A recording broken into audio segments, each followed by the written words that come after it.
Hi, I'm Ross Patel. I'm the Senior Technical Artist on Murder Still Suspect, and I'm going to show you the environment asset management tools I wrote for this project. Before I show you what I've done, I'm going to show the old pipeline. So the old pipeline had airtight assigning work to a vendor, and then the vendor makes the raw assets, being the Maya files and the Photoshop files.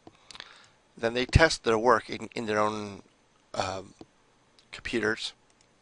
This is where the problems start because we have to make sure they have the right tools updates as they happen. It poses security risk because they have our software, and if there's trouble, then we have to remote troubleshoot it overseas. And then they have to deliver those assets to us so we can vet them for changes.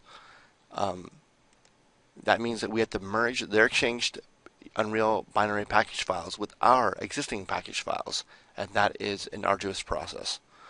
And we cannot quickly see if we have missing assets from the drop because it's just one package file.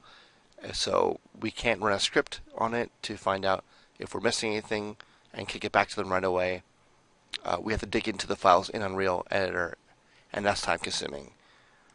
And finally, if the vendor has more than one client using Unreal and they accidentally use the wrong version of the tools to vet to send us their packages, now we have compatibility issues. We've experienced all these problems, and that's why I decided to write up this new solution. Finally, they deliver those. We review those assets that have been delivered, and we decide whether we kick it back to them for iteration or it's done. So that's the old pipeline. Now I'm going to show you the new one. The new pipeline is way simpler. We start off the same two phases. We assign the work. They make the raw assets, and this is where my tool comes in because they deliver the raw assets, not the Unreal packages, and I'll show you where we take it from here. So here's my tool, and I'll show you how it works. So the first thing we do when we receive our raw assets is we start adding them. So here I'm going to add a bunch of them. Now you might have noticed that I was picking a bunch of FBX files, and but you can see here that once I picked that FBX file, the tool found the associated Maya file, PSD file, and all the textures in TGA format. And the next thing we need to do is figure out, once these files have been processed into Unreal format, where are they going to be saved? Well, all we have to do is just find the folder. It's already kind of been picked for us, and we're done. Then we tell it, okay, we found the folder, but what's the package? Here we choose a clothing package because this is clothes.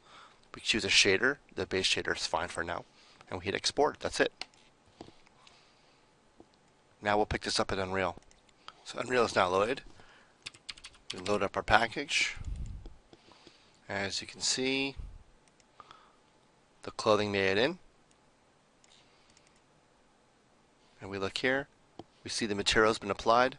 The steps that happened here was the geometry was imported, the material was created, the texture was associated with the material, the shader was associated with the material, material was applied to the mesh, everything was inserted into the package, and now, with a couple of clicks of the button, we have all of our assets imported, ready to be reviewed by the outsource manager.